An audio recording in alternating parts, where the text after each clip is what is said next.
Sandy, are we ready to go? Okay.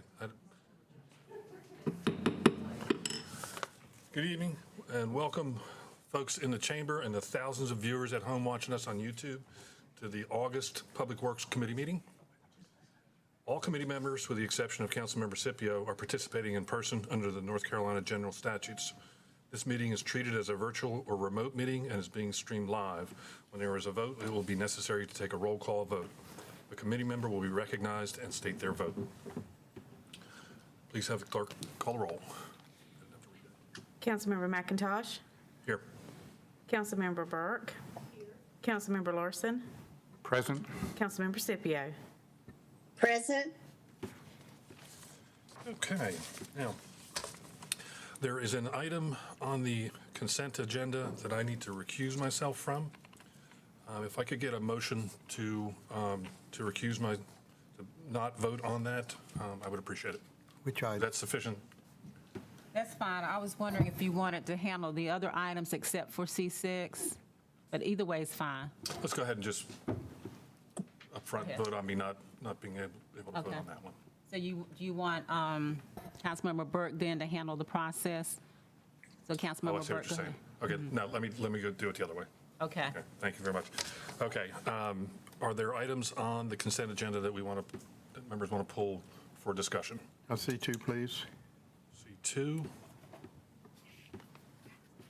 No others, and do I need to pull C6? Yes, Okay. pull C6. I'll pull C6. If I could get a motion to approve the balance, I would appreciate it. So move. We have a motion and a second. Could we get a roll call, please? Councilmember Scipio. Yes. Councilmember Larson. Yes. Councilmember Burke. Councilmember McIntosh. Aye. Okay, item C2, please. Item C2, consideration of items relating to a municipal agreement with the Dorthon Department of Transportation. Just a quick, Chancellor to, just a quick question, could I, Mr. Chair? Okay. Just a quick question. We know that Main Street, Liberty Street are getting ready to go two-way, and this is an off-ramp off of Salem Parkway onto one-way street currently. Is this stoplight, or is it going to allow a left-hand turn on southbound coming off that ramp? So, good evening, Chairman McIntosh, members of the committee. Councilmember Larson, speaking to your question directly, the answer to that is it's unlikely, and because NCDOT has designed that ramp to where it would have to be restricted for a number of reasons: turning movements, sight distance, pedestrian interaction. So right now we are looking at a traffic signal design that would not allow a left turn off of the ramp. So this would stop northbound traffic? Is that what this would do, to allow the ramp to empty? That's correct. And when it goes to two-way, of course, it'll stop both directions of traffic on Main Street and allow an independent phase for the ramp exiting traffic, but it would just be for the right turning onto Main Street. So that's fairly close to another stoplight at First Street, and that's right. going to be coordinated with that stoplight? So that's an excellent point, and that is a specific design element that we have scoped, is to make sure that we allow progression to not have any issues with what we call side swipe or queuing because of how close the blocks are. So that is an independent consideration we have taken to make sure that we design the signal that is coordinated appropriately for that reason. I just don't want to see anything that complicates the two-waying on Liberty Street. Those are few and far between. Right, okay, thank you. Any more that's complicated already? Okay. Right. Can I get a motion to approve? Recommend approval, sir. Second. Second. Okay, and if we can get a roll call, please. Councilmember Scipio. Yes. Councilmember Larson. Yes. Councilmember Burke. Yes. Councilmember McIntosh. Yes. Okay, the other item is C6, and this is the item that I need to turn over my role as. And Councilmember Burke's going to come in. She has a script. Thank you, Attorney Carmen. May I have a motion to excuse Councilmember Larson from voting on, Councilmember McIntosh from voting on item C6? I would make. So moved. I second the motion. Okay, the motion has been seconded, and so can we vote electronically? Oh, roll Roll call. call. A roll call, roll call. Councilmember Scipio. Yes. Councilmember Larson. Yes. Councilmember Burke. Yes, Councilmember McIntosh. Aye. okay. So now we have excused Councilmember Larson. McIntosh. I'm sorry, McIntosh. McIntosh. Councilmember Larson, do you have a comment to make? I don't have a comment, no. Okay. Is there a need for a presentation, I think committee members? Use- Councilmember Scipio? Okay. I would like a presentation, actually, at this point, since we're excusing one council member. Okay. May we have a presentation on item C6?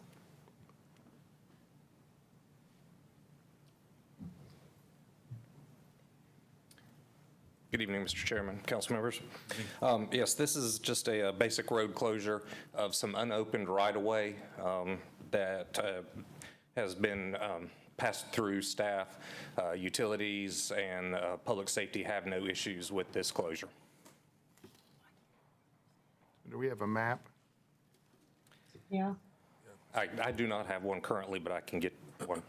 These sorts of issues would be nice. There sure would be a map in your agenda item, Councilmember Larson. Just didn't see that in my readout. Thank you. My bad. You see it? Yeah. Got it. Any questions? No more Councilmember questions. Larson? No Okay. more questions. Thank you. Is there a motion to approve item C6? So move. Second. The motion has been moved and properly seconded. May we have a vote, a roll call vote? Councilmember Scipio. Yes. Councilmember Larson. Yes. Councilmember Burke. Yes? And Councilmember McIntosh is excused. Okay, the motion passed, and I'm going to gladly turn this back over to Councilmember McIntosh. You did a fine job. Thank you. Okay, City Clerk would read item G1, please. Item G1, public hearing on ordinance to name and rename 5 streets of roads in Winston-Salem: Wake Forest Road, Yuri Drive, Elizabeth Phillips Way, Macpherson Road, and Chris Lane, located in the Northwest Ward. Hey, if we can have a presentation on that, that'd be great. Good evening. My name is Matthew Hamby. I'm the addressing coordinator with Map for Scythe. Just thank you for letting me present this item tonight. The maps we can access through the agenda link. The first 5 road names that we have tonight are located on the campus of Wake Forest University. Some of these are renaming existing roads, and some of these are naming new roads that are under construction or have been completed already. So the road names are Wake Forest Road, which would be moved to a different location, Yuri Drive, Elizabeth Phillips Way, Macpherson Road, and Crisp Lane would be the ones on Wake Forest campus.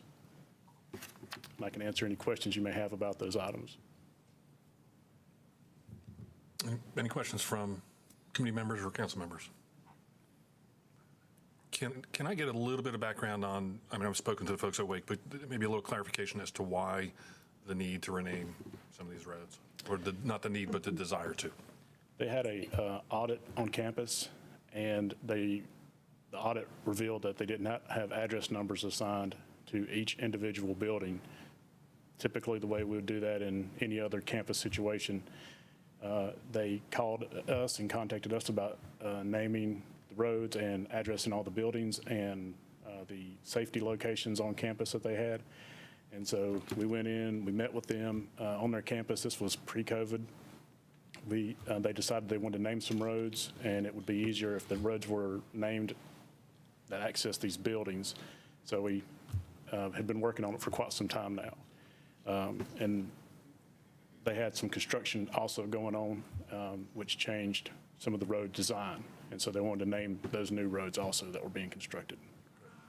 One other reason that I've heard from staff over there was that until this is done, virtually all the road names through on campus, there are no roads named after either females or African Americans or minorities. So all of these names are of people either of color or female. So this is an attempt for them to try to be more inclusive, which I applaud.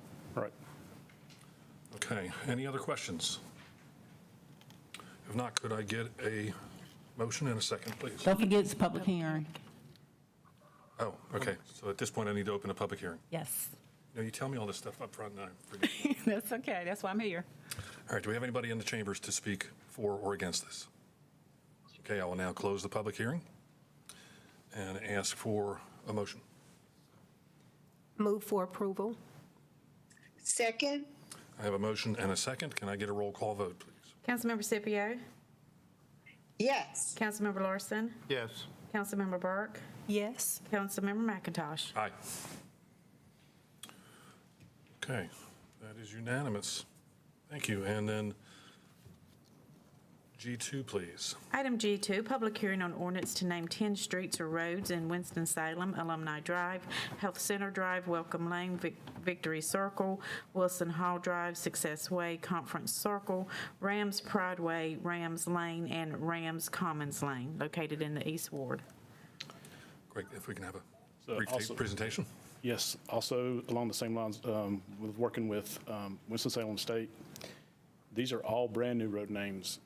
They currently have, a network of streets in there across their campus, lots of construction also going on, and these road names would aid in addressing their buildings as well. It's a similar situation, just we're not renaming any roads, we're just completely naming all new roads there. And I'll be happy to answer any questions about the road namings or any other questions you may have. Any questions for staff? Mr. Larson? So do these names come from Winston State Yes, sir. University staff? Yes, sir. Their administration has selected these particular nomenclatures? Yes, sir. Thank you. Any other questions for staff? All right, seeing none, I'd like to open the public hearing. Do we have anybody to speak in favor or against? I'm getting the head shake no.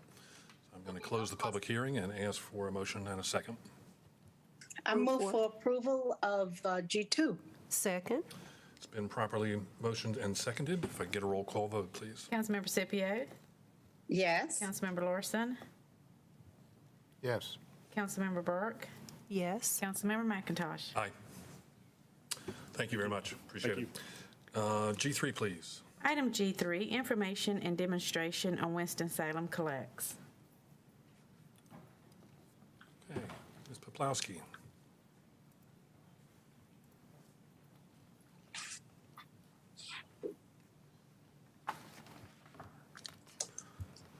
Good evening. Good evening, Chairman, committee members, and other members of the City Council. We are here tonight, myself and Shavonda Holloway from the Sanitation Division, to present you with a new tool that our city has invested in. Both of our departments are very excited about this. We also want to recognize marketing as well as our IS departments for helping us get this set up. And so what we will be walking you through this evening is called our Winston-Salem Collects tool. This is a tool that will be available on our website beginning tomorrow on both the sanitation pages and the recycling pages. And it is also available for download currently through the App Store on both Android and iPhones. So without further ado, I will just walk you through the functionality of what this tool can do for our residents. So right here is the actual tool. So there are multiple options for calendar, wizard, and need help. I'll briefly touch on all of those. To start with, we will just use Lowry Street as our example, and you can see that there is predictive text, which automatically makes it easier for both our CityLink agents as well as residents to look up information. And once that loads, you can see that what comes up is information on the next collection event. So this is going to include anything from garbage to yard waste and recycling. That will all be included and just show you your next event. If you scroll down, it also shows you that in a calendar version for the entire month. And I would like to point out as well, so once you get into September, you can see Labor Day is already pre-populated in this calendar, and all of the collection days are already adjusted. That is true for the entire year, so if anybody wanted to go through to see Thanksgiving changes, Christmas changes, it's already in there. And all in one place specific to the address. So this is also only showing the resident the information that they need for their specific rollout dates, which we find will hope hopefully be a huge benefit and reduce any confusion about red week, blue week, trying to look at the calendar and figure out which day it is and which week it is. So I also want to highlight here in the middle, there is a get calendar option. If you click that, it can either, you can print your own calendar still or download it in a digital format, again, just for your address. And then the other option is our get a reminder option.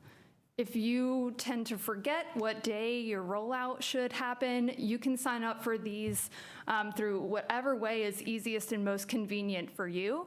And I would also point out you can print a calendar through here as well, and our service alerts. Service alerts are going to be a little bit different than our reminders, but these are for unexpected events. So if there is an inclement weather issue or other route delays, we can proactively inform residents who have signed up for service alerts. They will get a notification through the same way that they have decided to get a reminder with whatever information it is that we are sending out to them. That is our calendar piece. So now I will briefly touch on our wizard piece. This is for items for folks to figure out how they want to dispose of. So if they have a question about something they are not familiar with, they can come here to search for it. The popular searches will pre-populate based on the top 4 most popular items searched, so we don't have any control over that. That'll change as people start using this tool more and more. The first one I want to show is our cardboard. So if I click on cardboard, it automatically comes up with an image as well. And it shows a map of all of our drop-off locations, since the city has a number of those throughout the city for this item. It still gives you your curbside recycling information, but it also lists down here in order of which ones are closest to the location that you have searched for, to make it easier for the residents to know where they can go that is most convenient for them to also drop off any excess cardboard. This will come up for any type of drop-off location. So the 3RC hazardous waste information, if you search for a hazardous waste item, a map will come up as well as an address like that to show you where that depot is, as well as hours, a phone number, and other helpful information. One more item I would like to show you as another functionality here. If you look up an item that you don't think fits in any of the categories that are already pre-populated in here, you can scroll down to the bottom and it will allow residents to actually suggest a new item. So we'll be able to keep up with whatever questions folks have, make it as comprehensive of a tool as possible, and whether we'll be able to see on the back end if it is just due to a typo or if for whatever reason they're maybe not able to find it in there, but we will be able to update the system based on that as well. The last piece here before I turn it over to Ms. Holloway is the need help section. This is just for sort of any other inquiry or issue that somebody might have that the tool can't already help them with. All of these will be directed to CityLink through their email address. And we have worked with them to make sure that it is going to the right place and that they're aware. We are ultimately hoping that with this option and with the usefulness of the tool as it is being catered directly to whatever address is typed in here, we're really hoping to see actually a reduction in calls to that call center. I know the agents are hoping that as well. So we will be working with them too to make sure that they're able to provide what they need and work with them moving forward. All right. Good evening, Mr. Chairman, McIntosh, and council members. Again, my name is Shavonda Holloway. I'm from Sanitation, and I'm going to show you the portion regarding brush and bulky items since we're in brush collection season now.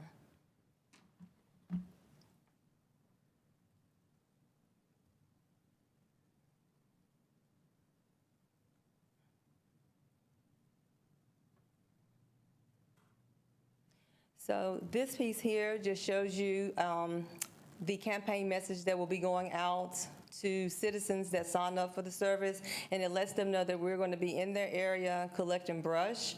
And the nice thing here, the citizens like to have a map, so the interactive map is embedded in the message, and when you click on it, it will actually take you, yep. I don't know where my mouse went. Okay, it will actually take you to the interactive map, and as you can see, this one actually shows you where we're active now, and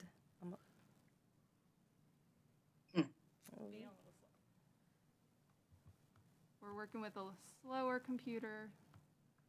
Okay. There you go.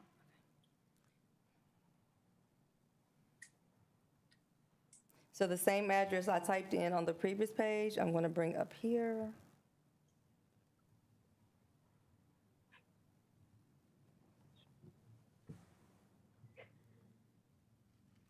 And it will show you that currently this is active, so we're actually collecting for this address.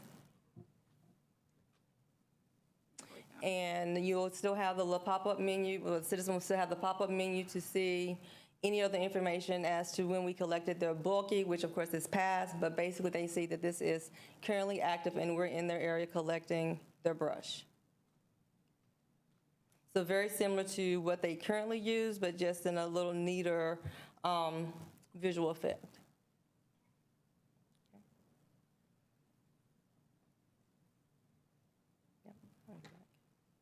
All right, this next address is to show you what they'll see for bulky item.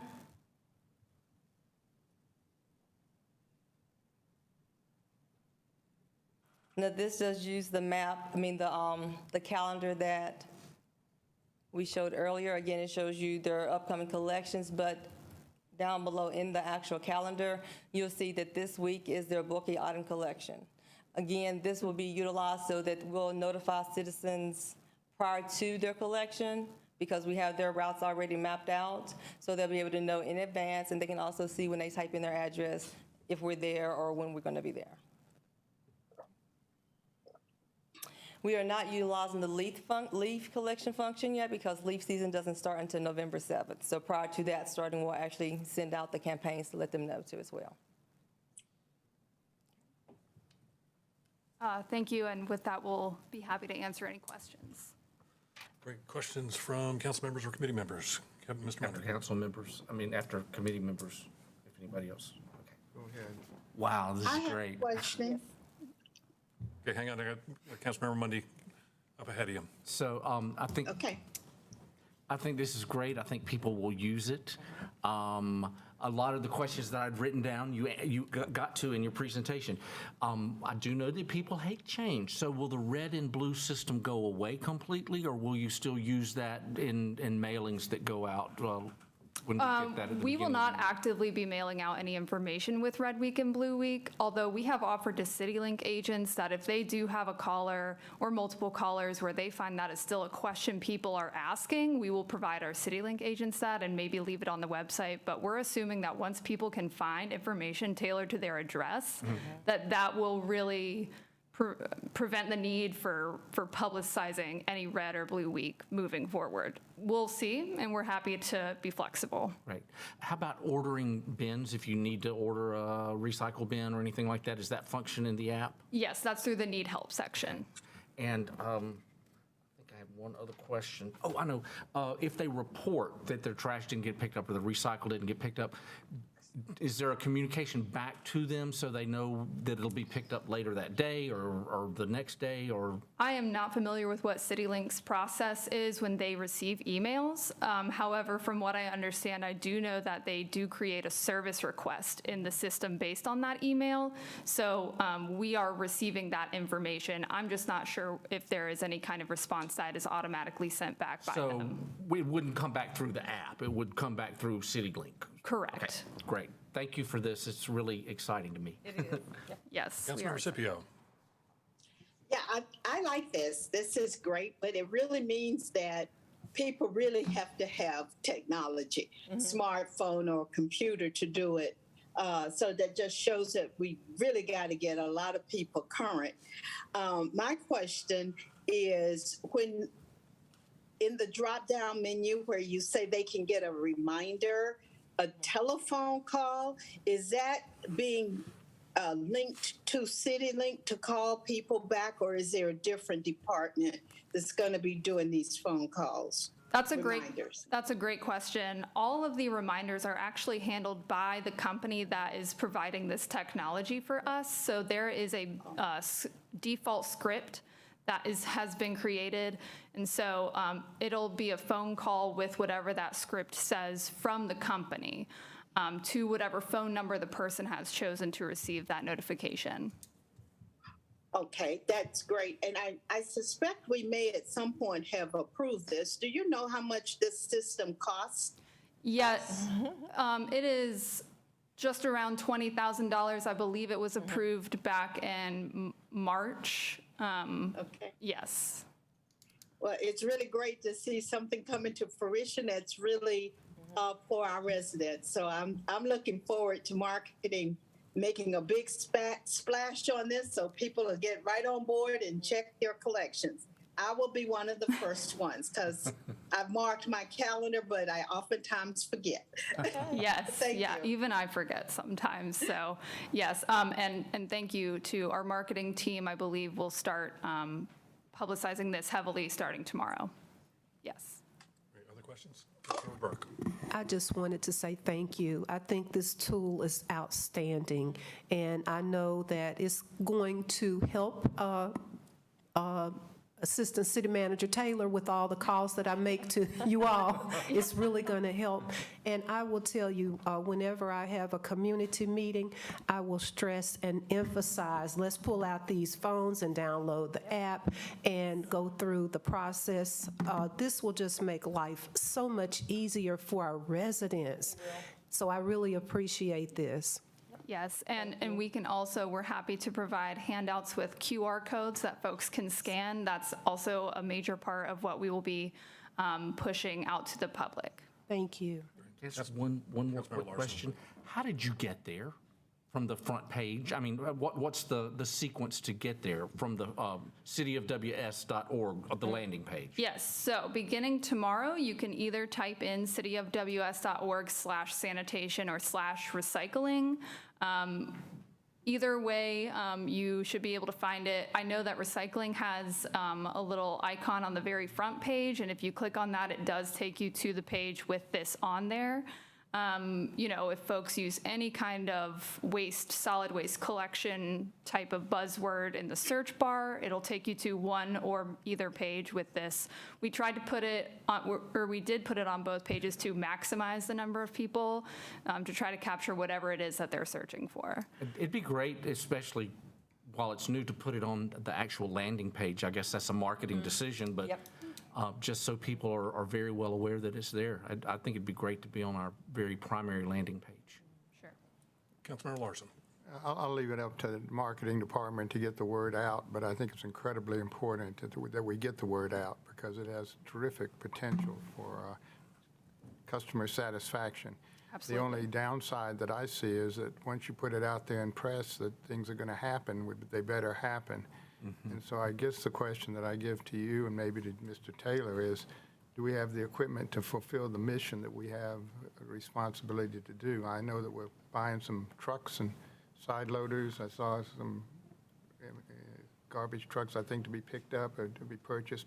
Do we have equipment problems with the current procurement program that we're going to be able to fulfill our requirements?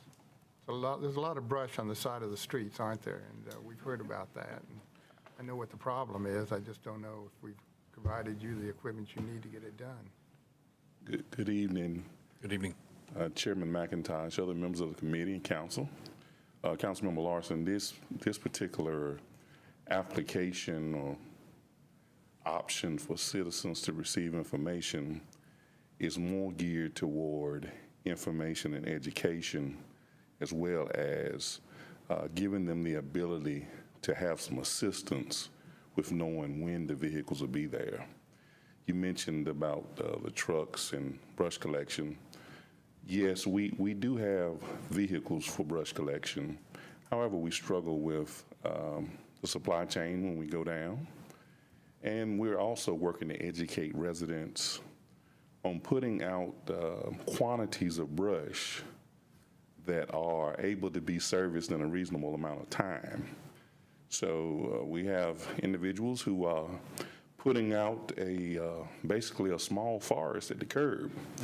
And so what that does, if you do a time motion study, it affects your productivity, slows down the frequency, and it causes complaints. So yes, all of these tools that we have introduced today will enhance our ability to communicate with our citizens. We do have trucks and we do have equipment, but we are still working. And we understand that there are large quantities of brush, but we're monitoring that productivity daily, and the crews are actually improving their productivity, and we're getting around at a faster pace now. It's not where we want it to be, but we are making a valiant effort, and everybody is giving it their all. I appreciate what your crews do. One technical question, and you've been a great friend of Old Salem where I first met you, I think, and they do have a consolidated recycle station at Old Salem where you have worked with them to keep the streets clear, basically, of the buckets and side carts and whatever. I mean, it has a terrific impact on the authenticity of the historic district as a public attraction. How are you handling that within this system? If you have a house in Old Salem and your pickup is basically the recycle station, I assume, on a schedule, is that the one that's posted on the residence?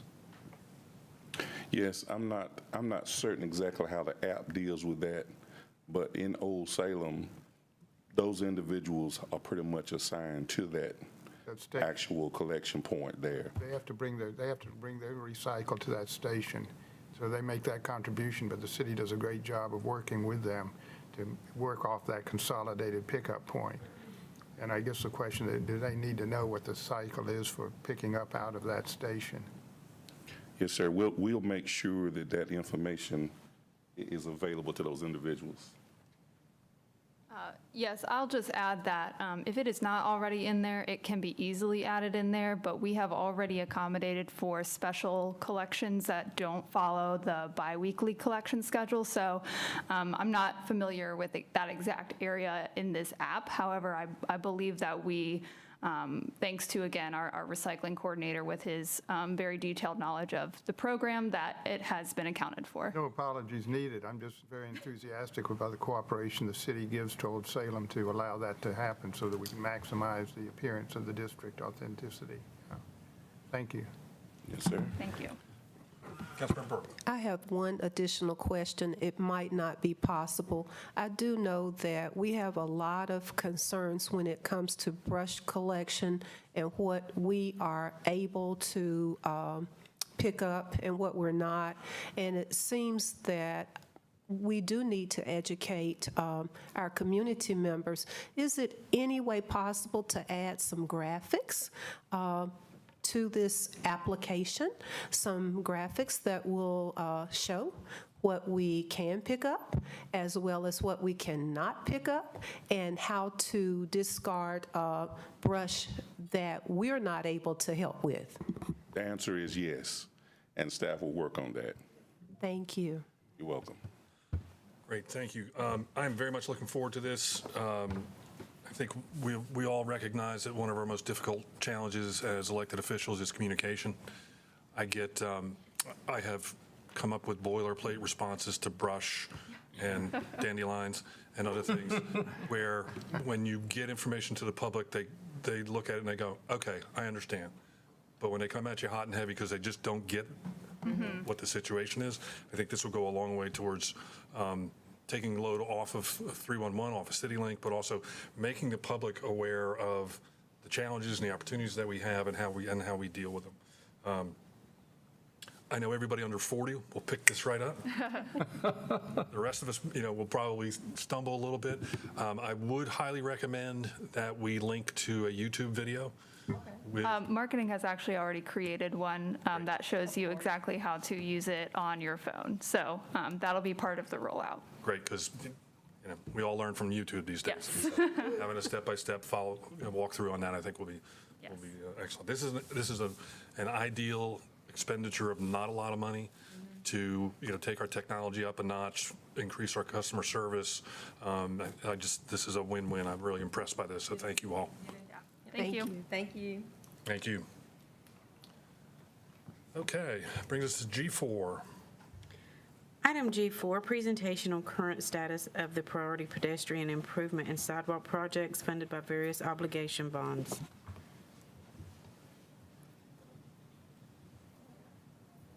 I'm sorry. Mr. Fansler. Good evening again, Council Member and Chairman McIntosh and members of the committee. Evening. I would ask that if we could queue up the presentation, that would be great.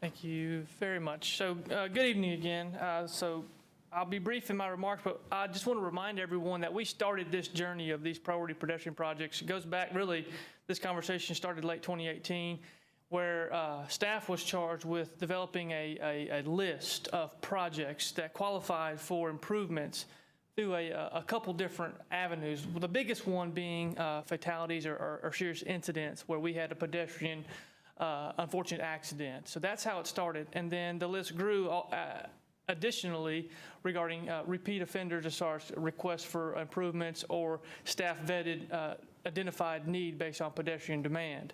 So that's what, if we'll go to the next slide, please. That's where this list comes from. So you've seen this one. This is actually the list. We'll remind you briefly of what was developed in 2019 that we did bring before this committee and full council to get approval. That's where this list comes from. And I mentioned those, how we developed that list, and it's indicated there. If we'll go to the next slide. So I will talk a little bit about the projects, and I wanted to make the comparison. So what we did basically was we took this list of basically intersections, and we made projects out of them. Okay, what needs to happen there? So is it a traffic signal improvement? Is it a refuge crossing? Is it just markings? Or what level of effort would be required to mitigate the concern that we have?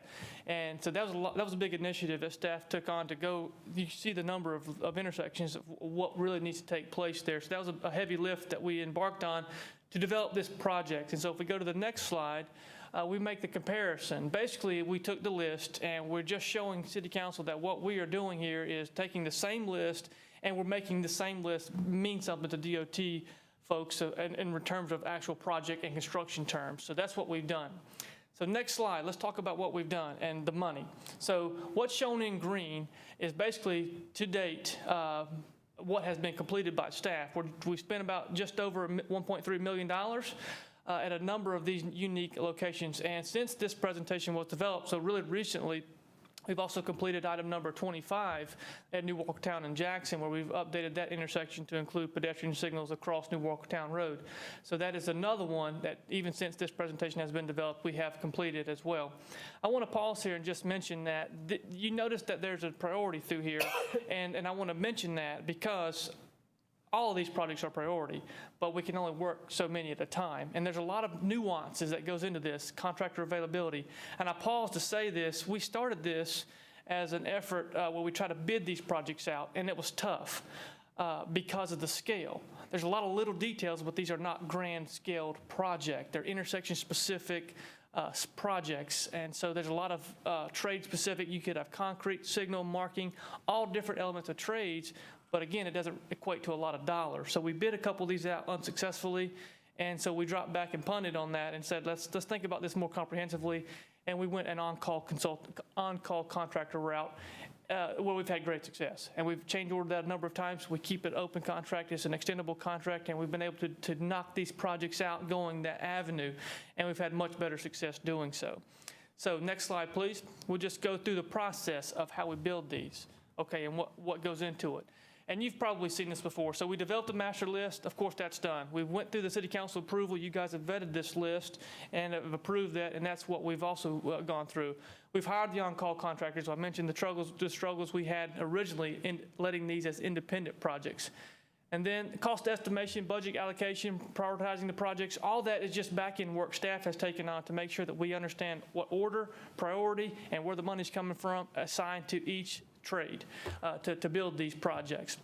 And then, of course, we had to go through a design project. Now, when you have 30, 40, whatever this number is, when you have all these, you can't just design them all at one time. So we've had to design in batches, some that were already on the shelf ready to go, which we attacked those first, and move this systematically. So through combination, so what I'm saying is there's all these elements of the stages of projects when you have this number of projects that we're working through that require different phases, either whether it's coordination with developers, whether it's just a design project, whether it's just actual construction based on which contractor is available at that time to do the work. All those is part of the design and implementation project through, of course, number 8, the construction phase. So that's a kind of an overview of how we are taking this list, how we vetted it through City Council approval of the list, allocated the funds, got the contractors in place, and then, of course, now we're under construction for a number of these, and they're starting to come off as we complete these. I'll breeze through the next few slides. We'll just talk about some of the results. I'll show you here, we've done some work at Jonestown Road Bridge. There's no sidewalk on that bridge. We actually wanted to connect sidewalk that exists on either side of the bridge, so we shifted traffic and made basically an ad hoc sidewalk on one side of the bridge. Various signal improvements, we'll just briefly go through the next couple slides. And so here's just, again, some of the stuff that's in the South Ward. London Lane, we talked about the intersection improvement specific to Hutton and Montgomery there with changing the actually that we converted that to an actual 3-way intersection with pedestrian accommodations. Next slide. Here is a unique one. This is at Hawthorne and Melrose. This is a dogleg intersection. It's offset, provides a weird area to cross for a pedestrian, but it does provide a convenient spot to do a pedestrian refuge island. And so we designed this out. We had to model some turning movements to make sure we're not just running over everything out here, and it was able to fit in a small refuge island there and make this ADA accommodations there. You see the curb ramp. So that was a good improvement. We've received a lot of good feedback from this improvement there in the neighborhood. Next slide, please. Again, various traffic signal improvements all over. The list is pretty comprehensive. We do a lot of traffic signal modifications and upgrades, adding the pedestrian infrastructure that we should have put in the first time, but now we're doing the right thing and going back and making these more of a complete streets, complete signal, getting the pedestrian accommodations in where we can. Next slide, please. More of the same, and I also didn't want to breeze over. Part of this is also not just pedestrian crosswalks, but we've done a lot of bicycle lane infrastructure, significant. I wish I should have brought tonight the actual number of lane miles we've done, but it is significant, and it is in your list, all the streets that we have done. It is pretty comprehensive. I've been here 8 years, and we haven't done an initiative like that for bicycle lane marking since I've been here. So this has been pretty comprehensive, and it stretches over a number of lane miles in the city.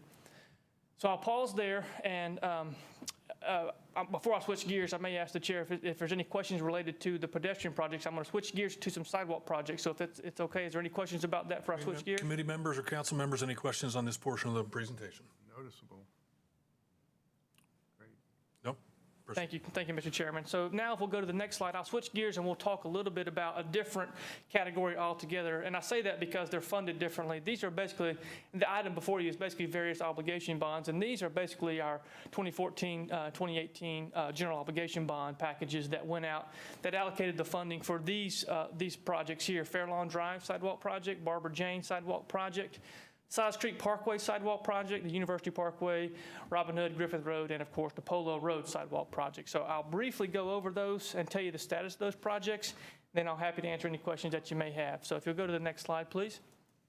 The first one here is the Fairlawn Drive project. It is about a $1.8 million sidewalk infrastructure project, and it's basically will provide sidewalk on both sides of the street from Renolda Road to Size Creek. Now, if you've been out there, you know there's sidewalk that already exists in pieces. So the intent of this slide is just to show you that when the project's done, we're filling in all the gaps. That's the intent of this. So there are pieces that we're having to coordinate with that we've got through development. So that's the good thing about requiring it through development. It lightens our load, and we're basically connecting the dots here. That project is in right-of-way phase. So what that means is we've got this project through basically enough of the design to identify all of our property acquisition needs, all of our easement needs, everything that we're going to need to go build it. And that's what that means. And so you'll see that that theme of right-of-way phase appear throughout the rest of these slides, because that's where a lot of these projects are ending up. And when I get through these, I'll explain a little bit more about what that means. Next slide, please. The next slide is the Barbara Jane Sidewalk Improvement Project, and that will provide sidewalk on Barbara Jane, basically from Woodrow Powell Drive to Old Greensboro Road. And this one here, it's an estimated cost of just over $600,000, and this one too is in the right-of-way phase. There is some existing sidewalk, I will say, on this one as well, so more of the same here. This is basically, we've identified some sidewalk that is undersized and in poor shape. That does come out. So this is just a comprehensive look at the corridor, and we're basically going to make it ADA compliant from Woodrow Powell to Old Greensboro Road. Okay, next slide, please. This one here may be the largest actual linear footage and dollar amount sidewalk project that we have. This is the Silas Creek Sidewalk Project, and you can imagine the challenges here from driveways, from a 60,000 car, 50 to 60,000 car facility and Silas Creek Parkway, the traffic control demands, and all of the stormwater utilities. This is a bear. And so this one here has been a very comprehensive and expensive design effort that we have embarked on just to kind of mitigate and understand all of these needs. I will say that we've worked well with the community. The community has been engaged with us, and we've heard from them. And we can't please everybody, but I think the benefit of this project is that it does provide some good connectivity, and also with the growing campus of Forsyth Tech, we're seeing some good connectivity out of this sidewalk project. So this will provide sidewalk on the north side. I will say, there are a couple pieces on the south side right around the campus we're addressing as well with this project.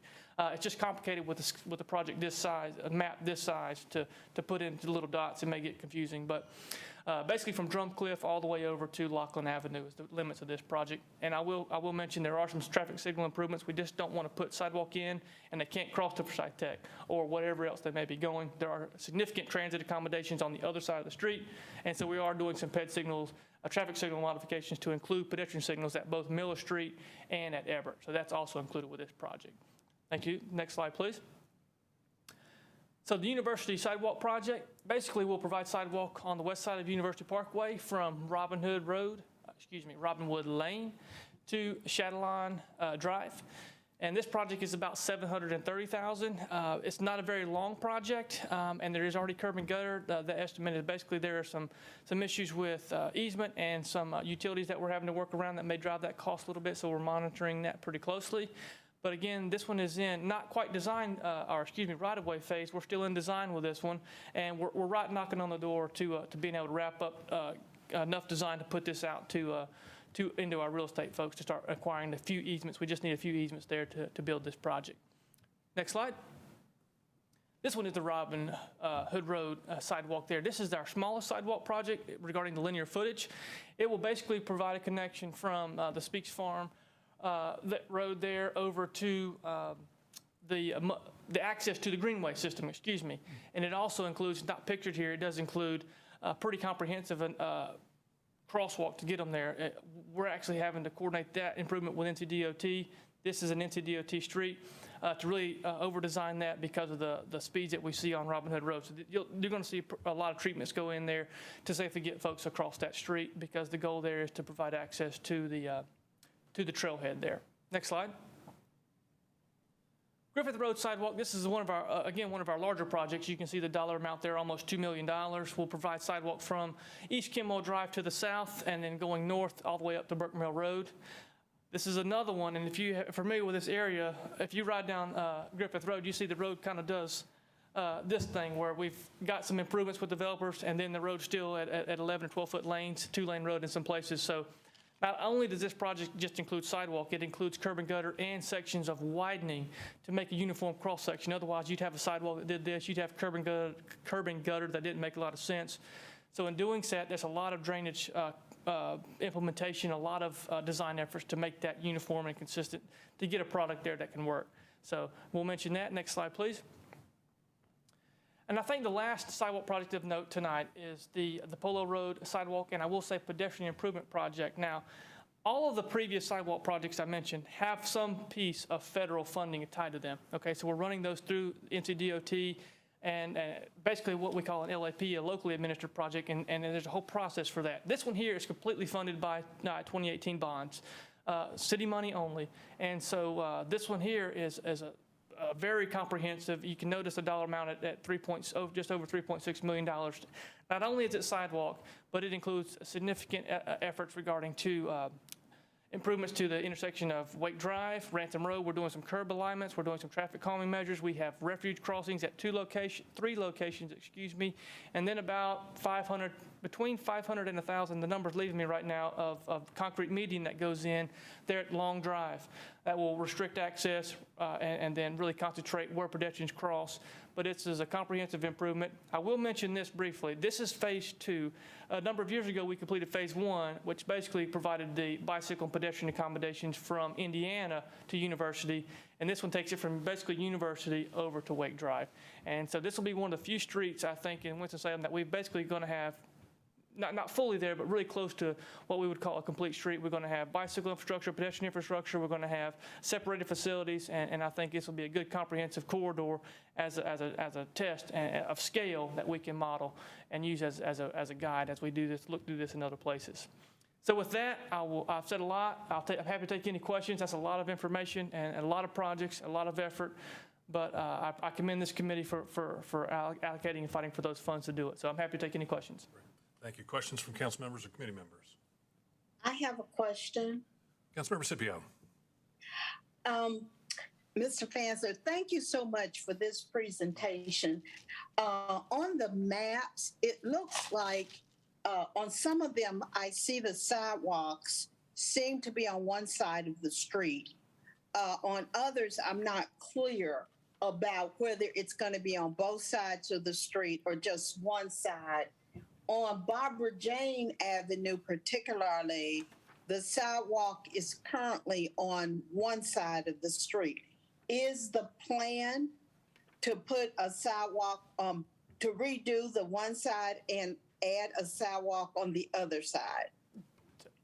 Councilmember, that's a great question, and the answer to that is, and it's hard to put it on the map because of the scale, but it's a little bit of both. We are doing improvements on both sides to kind of fill in some gaps. I will say there's also a piece on the kind of the south side, if you're looking at this map, that is only about 3.5 to 4 feet wide. So while the project comprehensively puts the sidewalk on the north side of Barbara Jane, there are some elements that are just, we have to address on the south side. So you're going to see kind of a blended system on Barbara Jane. And I apologize, maybe we could do a better job as a follow-up to get you those details exactly. It's just hard to get that resolution and with the scale to show you what it is here. So I apologize for that. Thank you. I think it's sort of like the same thing on some of the other maps that I know are a single road. Right. But I see University is just on one side. That one is just one side, right. Double. That's right. Robin Hood looks like it's on one side. Robin Hood is one side. Griffith Road, I'm not sure if it's both sides or not. Griffith Road is just one side. It's on the west side. It's one side. Okay. And Polo looks like it might be both sides. Yes, so Polo has some improvements on both sides, yes. Okay. All right. Thank you. You're welcome. Councilmember Mundy. Are the photographs oriented correctly north, south, east, west? No, they are not. And so this is our attempt to get you to see. So I know on Griffith, it's on the west side. That's right. But, and that's the side that Waterworks, not Waterworks, Waterwheel Road is on? That's correct. Okay, thank you. Councilmember Larson. Perhaps somebody who's been on council longer than I have, but my understanding is that in the bond referendum that came before I came on council, that Brewer Road was to be a sidewalk basically from Parkland Park out to Clemensville Road, and yet that has never been done. We promised the constituents out there that we would do that sidewalk. Do you have any history of that project at all? So I had trouble hearing you. Was the question about the Brewer Road sidewalk project? Brewer Road from the park basically out to Clemensville Road was a project that was identified in several bond referendums a couple back. And so I'm going to make a comment, and my director may correct me if I misspeak, but I do think that was actually added to our project list through this capital plan. I don't want to misspeak, so I'll let you. Thank you. I thought somebody was looking at that. I don't see it here, and I was just. Yes, sir. Good evening, Chairman McIntosh and members of City Council. I'm Tanique McCullough, Director of Transportation. Councilmember Larson, yes, we did receive funding for Brewer Road, and we also have the matching funds available this fiscal year, so that project should be started this year. The engineering department will actually work on the design and processing of that project, and we can give you more detailed updates later, but we do have the funding for it, and that will be moving ahead. Excellent. I thought that you guys had taken care of that. I just didn't see it here. Yeah, Yes, we did. We did get the funding for it, yes, sir. excellent. Great. Other questions? I would like an update on Petrie Road, but I'll take that offline. Okay. So just from this short clip, this short measure, we got a lot of stuff going on. And I know you guys are working real hard. I want to thank you publicly for all the work that you guys are doing. I know dealing with contractors right now is not the most fun thing to do. We're seeing an awful lot of overpromise and underdeliver kind of across the spectrum. But I just am continually amazed by the work that you all do, the complexity that you guys deal with, and the professionalism that you deal with. It is very impressive. Question for you, and you may not know this off the top of your head, but years back I was given a figure on what it costs to put in curb gutter sidewalk if you're on a ribbon pavement road per linear foot. And I'd just like to have that information so when people pester me about their sidewalks, I can just give them a reality check of how much it actually costs. Mr. Chairman, would you mind if I give you that That'd be fine. offline? That'd be great. That'd be great. What we get from one contractor may not be what we get from another, so.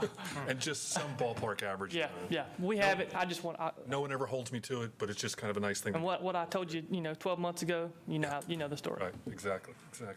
Well, again, thank you very much. Your reports are always very informative, so keep them up. Thank you, sir. Thank you. Stay close. Okay, we have one item left, G5. Item G5, presentation on current status of the Downtown Streets two-way conversion project funded by the 2018 bond referendum. Back in your capable hands. Thank you, Mr. Chairman, members of the committee, once again, and I promise to do a little bit more brief presentation this time. So what I want to do, if we'll go to the next slide, just give a quick overview of how we got here, because it has been some time since we awarded this project. This is 2018 funded project through the general obligation bonds. I will say it was part, and the reason this project developed was out of the 2015 downtown street study. You guys are probably familiar with that, but basically there's three main objectives: vehicular circulation, promote bicycle and pedestrian travel, and improve downtown business environment on the back side of the reconfiguration of Salem Parkway. That's how we got here. Long story short, we broke it into two sub-projects, First and Second Street, and then Liberty Main Street. Next slide, please. The project that is currently on the books that we're out to construction for is the First and Second Street. I'll remind everyone of what it is. It's shown in green are the segments that do go to two-way. What's shown in red are the sections that do go to one-way.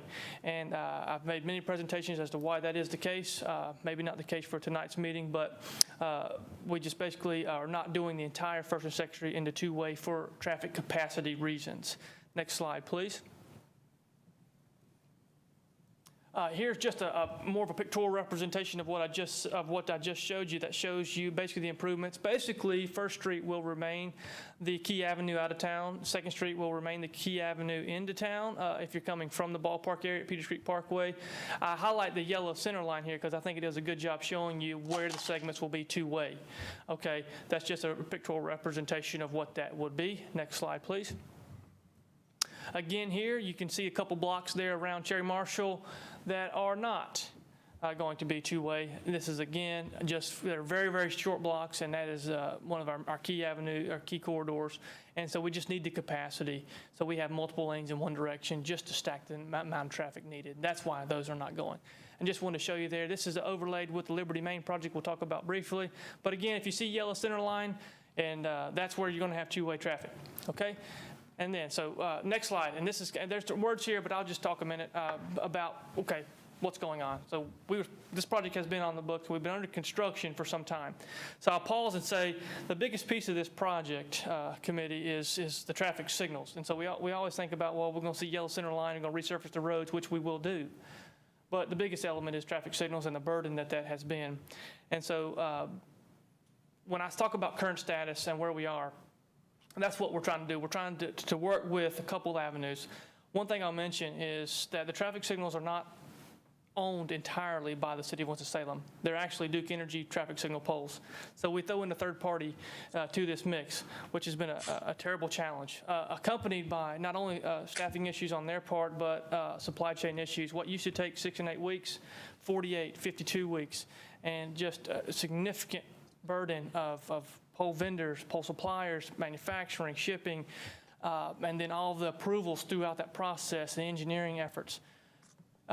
That were out of our control. They're housed solely in Duke Energy's hands and their engineers. And outside of, apart from, I think, knocking on Duke Energy's front headquarters, we took those avenues to try to get the project moving. So all that to say, good news, all the poles have been fabricated and they're in. So that's great. We're making headway on that. So signal poles, you can see work continues on pole foundations. You've probably seen little squares and barricades at a couple locations on 1st and 2nd Street where Duke Energy and their subcontractors are digging holes where they can find a hole to get in downtown that is 15 feet deep and almost 5 feet wide to put in a foundation that'll house a new traffic signal pole. So I mentioned those delays there, but good news is, and the benchmark for us is the procurement of these metal poles. So that is great. And Duke Energy is actively working. You will see in the next few of our weekly updates that come out, Mr. Chairman, is a schedule that we've asked Duke to give us that will give basically a 60 and 90-day outlook of where they expect to be so we can be transparent with this committee and city council of what real expectations are to wrapping the signal work up. So in doing so, now that we have commitments from Duke, we're working with the contractor to get moving. If you look outside this building, you notice there's a line of cones. Our contractor's here. So we're moving on this project. So our 1st and 2nd Street contractor is here. They're adjusting some of the manholes to get ready for our milling. And we're going to start milling some things down. There's a lot of nuances in here that maybe not the purpose of this meeting, but I will say there's a lot of, the details here are vast and many regarding what it's going to take to do this in phases where we've got Duke doing their work, we've got their traffic control team, and we've got our contractor and their traffic control team. And we got to somehow not make a mess. And so we're charging our staff, we're charging Duke to do that, and we're going to do our best to stay on top of that. And we're happy to take that effort on. So that's something that you'll see. Like I said, we're doing structure adjustments now in preparation for milling.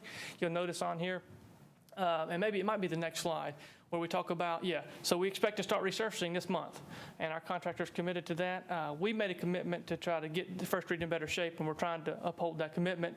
It's pretty bad. So we want to make those improvements and do that. So this, basically, the road work piece, okay, not the signal piece, we're expecting between 2 and 3 months. A lot of coordination with the Easy Apartments there, and they're wrapping up, and improvements that they're making. There's a meeting that goes in, so there's a lot of coordination with not just Duke, but it's third parties, it's constituents, it's a lot of businesses to make this all work. All that's going to be taking place as we come in, and we really do a 2 or 3 month window of really road work and try to get this things resurfaced and back in good shape. So that is the 1st and 2nd Street. I'll go over and do Liberty Main, and then we'll take questions at the end if that's okay. So switching gears, I mentioned earlier that this was broken into 2 sub-projects, the second being Liberty Main, okay? And so Liberty Main basically, and Councilmember Money, these are not oriented north-south. These are now flipped, just to really confuse you, but just to make it for planometrics. We turn these on their side so we can have the scale. So Old Salem Road, they're just south of Brookstown is where this project begins. And then it continues all the way to MLK. Now, you saw that on the early slides, there was a piece of red and green that showed what was one-way and what's two-way. It's pretty straightforward on Liberty Main in that it's an end-to-end two-way conversion. Where you start, we don't stop till we run into MLK with two-way conversion. Everything will be resurfaced. Every traffic signal gets modified. Everything gets converted to two-way traffic. And so this will be the biggest impact. This is a more expensive project. It's more involved. There's more roadway elements, utility relocations, more signals, more everything. So this will be a project that's going to take a lot of burden. But we're just not sitting on this one. We've basically got this project designed, and it's in queue. What we don't want to do is obviously, we're learning from the mistakes that we've made. And so we're already working with Duke to get signal poles procured. We're already working to get utilities relocated. You may have noticed that we've taken significant, 4 trees down there around Old Salem where we have to get ready to shift a pole line. That's in preparation not for First and Second Street, but for Liberty Main. So we're taking those initial steps to learn from those mistakes and try to do a better job staging the project where we can execute it more frequently and deliver a project that should be more consistent with a schedule and not so much broken into pieces like we're having to deal with now, and learning from those past supply chain mistakes, whatever you want to call it, as we move forward. Next slide, please. I mentioned it goes all the way to MLK, so it just shows you that everywhere you see yellow center line, it does carry all the way to MLK. Next slide. Current status, basically, I mentioned we're already working with Duke Energy on the mast poles. We're already working with Duke Energy on the coordination with their utility relocations and et cetera, et cetera. So learning from those mistakes, the design is basically ready. We're going to get all of the preliminary work done with this pole procurement while we try to wrap up all the efforts on the First and Second Street. And then we'll probably have to come back before this committee or do the weekly updates with that comprehensive schedule once we get a better projection of when the First and Second Street will be done and we have all the poles on order for this project. We'll bring something that shows you that schedule and can feel more confident about it. So with that, I'll end it with some DOT humor and ask if there are any questions for me. Is that an oxymoron? Call it what you may. Questions from council or I have one question. Councilmember Scipio. Mr. Panzer, just so that all of us are on the same page, and we do have new council members since this originally started, can you just give us one or two statements of why this conversion is taking place? Absolutely. And my two statements turn into 3 minutes. I'm just kidding. That's fine. Basically, this is just part of the city-funded streetscape study. We knew, and you guys are well aware of all the city dollars that went into the Business 40 project. Part of those dollars also included the downtown street study to identify what we could do with the intersection changes and the interchange changes that the Parkway was going to supply us. And basically, the takeaway from that was that we can, through traffic forecasting and modeling, make these two-way traffic patterns so we eliminate some of the people driving the wrong way. We can promote vehicular and pedestrian circulation and really make delivery trucks to all of our business a little bit more streamlined and just overall circulation fit better, traffic calming. We're not having 3 lanes in one direction everywhere where you have higher speeds, you have more issues, but just a comprehensive look at what we could do regarding the circulation downtown. So increased pedestrian safety, slower speeds. That's right. The times that we've done it so far have proved very successful. 4th Street and 5th Street converting. There was a lot of angst around that at the time it was done. It's worked out tremendously well. So thank you for that. Thank you. Other questions? Yes. Mundy. Go ahead, John. Go ahead, John. Could you go back to my favorite part of the Main Street, Liberty Street conversion? Slide number 9. Slide number 8. Let me just tell you how pleased I am what this is going to actually do to clean up a traffic problem that we've endured for years. This is the area where the coffee pot is located on the north end of the historic district, and there's some ramping roads that have actually led to people careening into houses on South Main Street. And what this does is it puts everything back on the grid, and it connects Old Salem over to the City Visitors Center and over to the archaeological sites on the west side of Liberty Street, and it really cleans up that whole intersection and really connects us back up to downtown in a logical way with two-way traffic. And I think it's going to be, Councilmember Scipio was asking one of the reasons why I'm so enthusiastic about this is that it really in the long term will be a great benefit to the city to have that east-west connector on Liberty Street to be a safe street, and that intersection will be safe. And pedestrians can cross it. Right now, they can't get across that intersection of Liberty and Brookstown. And so it has a variety of pedestrian safety improvements, traffic flow issues, and helps restore the Old Salem district. So I really appreciate that work. Councilmember Mundy. Thank you. I've not been able to attend a lot of these meetings, so I'm just catching up on some of these things. I'm looking specifically at page 4 and page 5. I want to make sure I'm understanding correctly. I am eastbound on 1st Street, and when I get to Spruce, it becomes one way heading towards me. So I would turn left on Spruce, and then I would pick up 2nd Street to continue. Okay? Coming from the opposite direction, if I'm heading west on 2nd Street, I get to Town Run Lane, Right. and that's where it stops. There's no left turn there. Town Run Lane is very limited. When you get to the end of that, there's only a left turn unless that road is going to become two-way. That's 3rd, I guess, that comes right out at the Presbyterian Church. So that just, it seems like that's difficult to maneuver even if you know your way around downtown. That's a great observation, and we've had that question in the past, and one thing to note, Councilmember Mundy, is First Street will remain the primary out-of-town. So the traffic, when we modeled this, while that will be confusing for some, there's not as many people making that maneuver. They're going to choose other choices and other avenues before they get there. And so, yes, that is where the limits are, but the majority of the folks that are headed westbound out of town are still use First Street.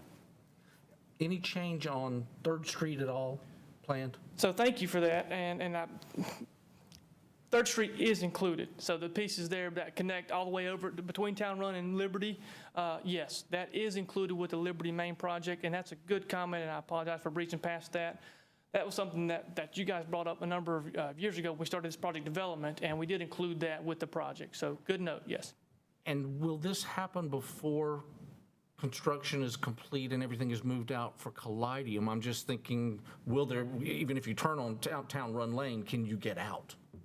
So we are having to coordinate extensively, and there's a lot of road closures there now that are specific to the park and Caladium that are trying to do all that. So that's going to be hard to gauge at this time.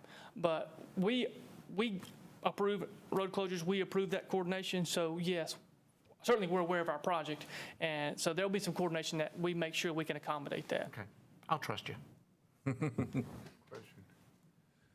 A follow-up question. What is your best guesstimate on Liberty, Maine as far as schedule goes? All right, so that's a good question, and so our best guess, we're going to do the end of this calendar year, okay? We're going to be doing our roadway work, and we won't turn it directly over, first and second, while we finish up some signal work. When we're ready to convert it over, we'll go ahead and convert it over. We're estimating that end of the winter, maybe early 2023, to finish up First and Second Street totally. And then by that time, we're hoping to have finished all of our working with Duke to get everything procured, and then we'll be going out to bid sometime in spring, maybe summer 2023 for Liberty, Maine. So it is, 2023, it's hard to say. It just depends on procurement issues. We don't want to let the project until we know Duke can supply the poles. So you're going to be working on poles this year, next year? That's right. And then the repaving would probably occur in '24? That's right. Okay. Thank you. All right. Well, I, for one, am looking to see the end of the longest speed bump in Winston-Salem, which is the section of First Street between Marshall and Broad. What a case study. Well, and we did that simply because we didn't want to pave it and then have it torn up and have to come back and pave it again. So that'll be the end of that long nightmare.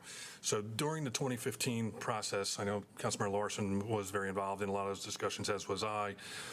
One of the big benefits of the realignment of Salem Parkway was to allow us to shed traffic volume around downtown, so that downtown was no longer a place that you drove through to get someplace else. And those traffic patterns have worked.